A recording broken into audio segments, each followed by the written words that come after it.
Greetings everyone, Corky here, and you're joining me for a absolutely insane race on LFM. First, however, it's time for qualifying, and we're heading up to the line in a TCR car at Laguna Seca. Notably, we're in a Hyundai TCR car as we slam on the brakes for turn 1. This was not the car I used for practice. Now, I only got like a couple laps of practice in to begin with, but I chose the wrong car when racing, and you're about to see the problems that causes for us. This car is rotating way more on entry than I thought it should, and so we do that for our qualifying lap. Same thing happens here, it rotates more on entry, and thankfully it doesn't spin because front wheel drive cars can't really do that, but things are not great. I believe it's also because of the colder track temperatures. It was like 21 ambient temperature for this race, as opposed to the direct sunlight for practice. Going through here, kind of getting the corner right. All of this is slightly flawed at best. Coming down to the corkscrew, one of the best corners. Love this camera angle coming up, absolutely beautiful. Huge drop. Not too much of note there. We actually get the corkscrew pretty fine. You can see, kind of struggling on this corner, we're not using all the track, and this one's just abysmal. Rotating more, but also somehow missing the apex. Going wide, but it's technically not an off track, and we do end up keeping this lap on the road. And somehow this was our best lap out of qualifying. We're riding up to the line here, and you're about to see what this comes to. It comes to a 1 minute 33.399. Which is not optimal, but we'll have to go on to the race anyways. And our very mediocre and even poor qualifying puts us in P11, and that's the only time during this race you'll be able to trust the relative. And we get a damn good start as well. There's going to be some carnage behind us, but we can't look at that, because our only focus is getting safely through this first lap. And we kind of succeed, actually, in this first corner. I don't make any stupid moves, don't try and go down the inside of that purple Cupra, and we're doing okay. I even go as far as to let this guy down on the inside through. There's a little contact ahead, but nothing too serious, and now we pull alongside this light blue Hyundai. We actually go down the inside. Wasn't really intending to make that move, but I think they kind of let me through. But all of this safe racing on lap 1 is immediately put to an end by me doing this. This is a terrible move by me, really stupid dive bomb, poor racing. I was kind of mad though because he did that. I thought that was retaliation, but it was in fact the light blue Hyundai punting him, kind of pinballing into me. So kind of just a mess all around as rookie lap 1s go. Poor racing for me, what can you do? I head defensive here to try and get this Audi to not overtake me into the corkscrew. That does work, but we do have to overslow through the corkscrew, which is subtle foreshadowing for what's going to happen in a little bit.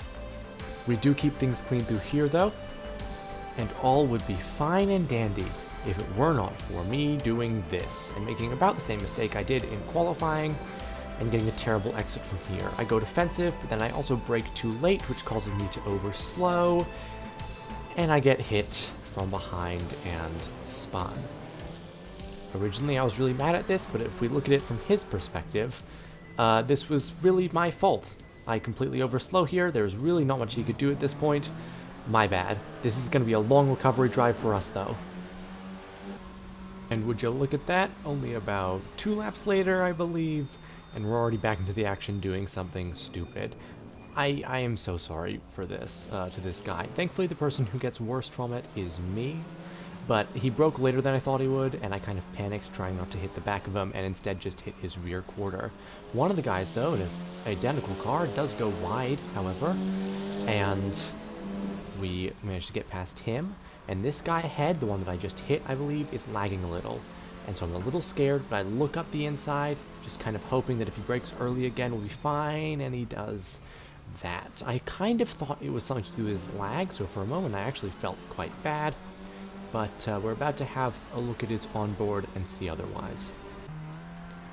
You can see his lagging from onboard as well, and you can see as I make the move down the inside, he turns his wheel directly into me in, I guess, a retaliatory move. Not great. And let me be honest, these next few laps were pretty uneventful. I was getting a little closer to my qualifying times, and I was kind of in a no man's land. The guy behind just kind of kept going off, as you just saw. And I was getting down to the 134s, 133s, picking up my pace a little bit. But it takes until a couple more laps for anything interesting to happen. We're on the tail camera of the car ahead, fellow Hyundai, and you can see I get far better braking than him. I avoid hitting his back end and start thinking about a switchback right about here. And I do get that better exit that I'm looking for. Go back on board with me. I think better of going around the outside. And then he goes wide. And I thought I would get past until that happens. If we want to look at his onboard, it's not looking really good for his case, if I'm 100% honest. Fully just an unsafe rejoin, which means we're 0 on, clean racing. We do get past him, though, mere corners later as he goes off track, so maybe karma does exist. It's also about this time that the crew chief reminds me I have halfway done through this race, and my soul leaves my body because it's felt like I've already been racing for about an hour. And by God, there was nothing happening these next few laps. I was going a lot quicker. I even outdid my qualifying pace with a 32.8, and we do get past this guy at the very least as he goes off track. This puts us up into about P9, I think, but again, our relative was broken, so I didn't really know. We are, however, just driving way better all around, but we are pushing pretty hard, which as the timer ticks down, might just present us some problems. And problems it does indeed present. My crew chief tells me that I'm running out of fuel, and this startles me so much that I do this, but I don't spin, so it's fine. But now I'm scared, because what the hell do you mean I don't have much fuel? I thought I'd have extra fuel. I calculated this for this race, but for some reason, I now only have a little bit left. But it says I have a good few laps left, and with only about 2 minutes left in the race, I figure I'm gonna be okay. This is what we'd call denial, and you're about to see what acceptance looks like as well. My fuel gauge says I have 3 laps of fuel left, and this is the second to last lap. I know that because of the timer. And so I'm not fully lifting. I'm not fully, clinging on to this race, because I still think that I can keep the position I'm in. I am just lifting and coasting a lot, but I'm not fully breaking down yet. We're still denying our fate a little bit, but as I take each and every corner on this second to last lap, and I see the estimated lap drop faster than what I'm doing around the track, I realize that I'm probably not gonna make this. But I'm just trying to drive. I'm just trying to lift and coast. I'm telling myself I'm going to make this race, and then I'm going to keep this position. Because as I said, I felt like an hour of racing. This felt like so much. I don't normally do these competitive races. This felt like so much driving for me, and I wouldn't let that go to waste by going all the way to last place. But then I also knew that I can't let it go to waste by running out of fuel. But it's on to the last lap. Our estimated lap is 1.2. Surely we're fine, I tell myself. Surely we're fine. I'm going to take you through this entire lap. You're going to relive this with me. 30 minutes of racing, 15 minutes of qualifying before that, and my estimated lap plummets. And so does my heart. I don't know if I'm going to make this lap. What am I going to do? I have 0.4 liters in the tank. What the hell am I going to do to get around here? Only 1 lap left. Surely I can cling on to this. Normally when I do these races, it puts enough fuel in my tank that I think I have more than enough. I can't even fathom this happening. And yet here we are, less than a liter of fuel, and we're having to fully slow down now. The guy behind me is catching up. I know I'm just going to have to give up this position. Coming through this fast corner, running on fumes. I let him go past. I hope he's a good Samaritan. Maybe he'd push me, but then my engine cuts out. And I think it's over. I'm coasting off of momentum. My kilometers an hour is dropping. 40 kilometers an hour. And then 30. I get off of the racing line. I don't want to hold anyone else up. And I know, deep down, that it's over. But I keep it pinned. I keep going, just in case. Because I know one thing about Laguna Seca, which is that it's all downhill from here. 8 kilometers an hour. And then, suddenly, back up to 9. And back up to 10. And we start slowly going to the cambered portion of the corkscrew.